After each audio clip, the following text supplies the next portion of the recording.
or something, or tell me so it'll be easier. Okay. We looked at compound interest at the end of the previous pre-calculus because it's a good thing to use to start to talk about limits. The other thing that's good and helps your understanding of calculus is what you know about distance, position, speed, velocity, acceleration, all those sorts of things. If we look at other things, it's more difficult as a starting point. But looking at functions that are position functions and looking at the speed is a good place to start with this. So we're going to look at the situation here where you have top of a cliff and a rock breaks loose. What's its average speed during the first 2 seconds of a fall? It's really good if you highlight the entire sentence if you're trying to draw attention to something, I suppose. We should probably just highlight the important things. But we're going to look at its average speed, and then we're going to compare that to its instantaneous speed. And we're going to relate it to limits here. Okay? The average speed, you can already find this yourself, right? So if you need a picture of this here, you have a cliff, you have some rock, it falls off and starts dropping, right? It falls more slowly at the beginning, and then it's going to get faster and faster, right, with gravity. Now, you might not recognize the numbers I'm using here, but I would like you to realize that you don't always have to use metric. You should be familiar with both of them. This book is written with both of them.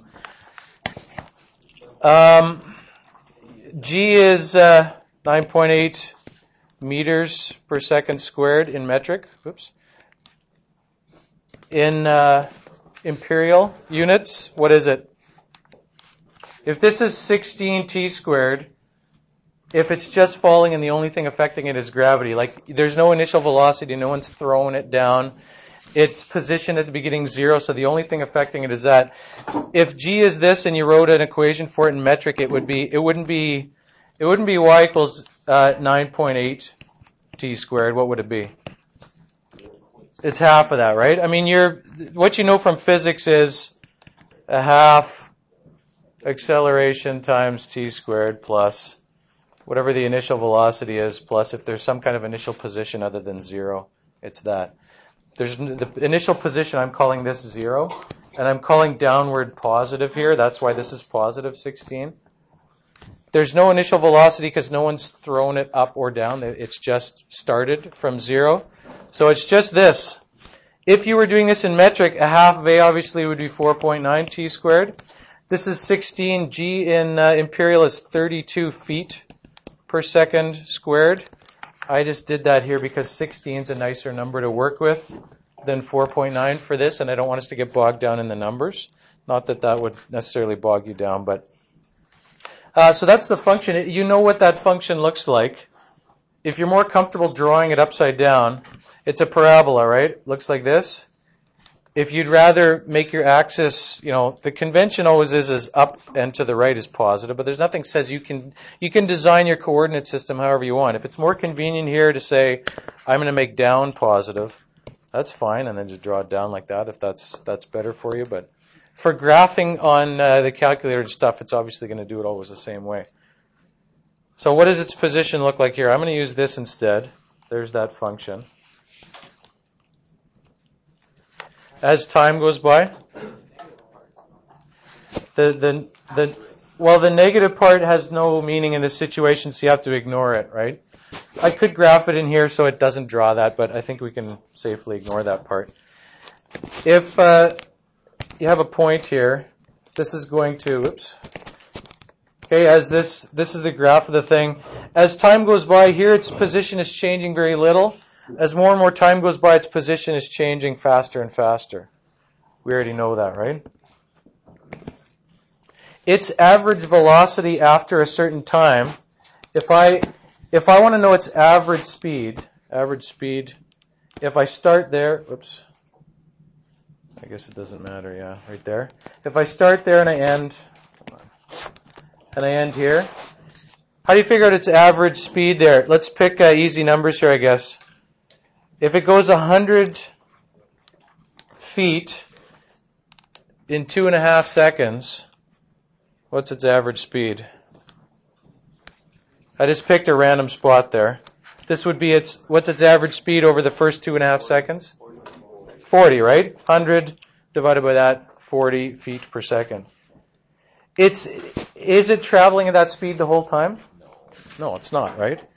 It's not traveling that speed the whole time. It's going slower at the beginning and faster at the end. This, if you want to look at graphically what the average speed is, it's like you're going a constant speed the whole time. The average of anything is like taking all the values, collecting them together, and dividing it out equally, right? So it's like if you could take all the speeds that it's traveling at every instant and then equally redistribute them to make a straight line. Right? It's going slower here, it's going faster there, somewhere it's going 40. But if you kind of spread it out and averaged it out, it's going 40 the whole time. Like if we took the average amount of money that everybody has in their pocket right now, it's I know you add up all the numbers and divide by how many people there are. Really, like if you physically wanted to calculate the average, you'd collect all the money and then equally give it out again. That's what an average is. An average is just pooling it all and equally distributing it. So this is saying that the average speed is 40 is saying this is equivalent to it traveling 40 the whole time. That is, a line between 2 points like that is called a secant line. I'm going to get rid of those and do it what I set up before, because then it works better. Okay, so here's the... Oh, come on. Bad. Well, this program, you have to remember to click on this before you start doing anything, because otherwise it does that. We don't want that. We want this one. Show the secant line.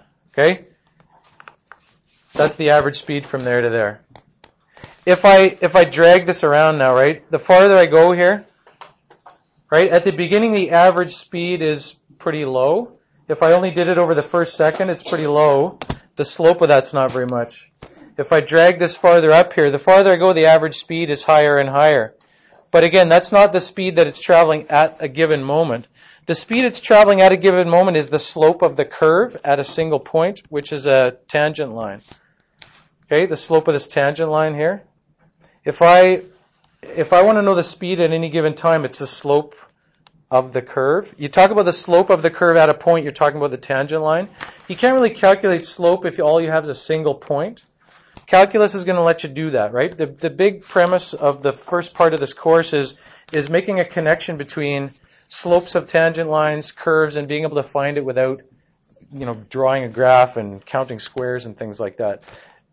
Calculus, the first half here, will let you easily calculate the slope anywhere on that curve with very little difficulty. All right? Essentially what we're going to do here is we're going to say, if I want to know this instantaneous speed, and I should probably match it up with the values I gave in here, right? What did I ask you for? At 2? So we'll look at 2 here. The average speed over the first couple seconds would be, if I wanted the average speed over the first couple seconds and I wanted to calculate it here. Okay, so average speed,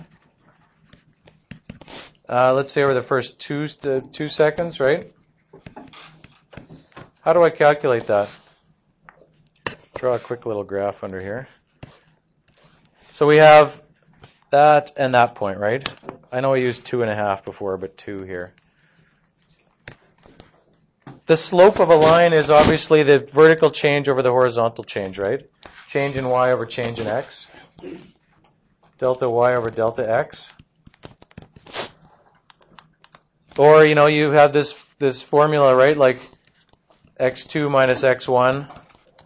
And I'm going to put f of x2 minus f of x1. Did I use f up here? No, I didn't. But if this function is called f, we can do that.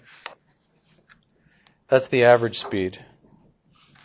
So, to calculate it then, we need, on the bottom of this, it's easy. You end at 2 seconds, you start at 0 seconds, so 2 seconds have passed. What are the positions at each of those? You can use the function, right? You have 16 times, its position at the end is 16 times 2 squared. Its position at the beginning is 16 times 0 squared, or just 0. Can you calculate that right now? And then I want you to think about estimating, try to estimate, just by looking at the curve, what its instantaneous speed is. All right? I have to pause this. I have to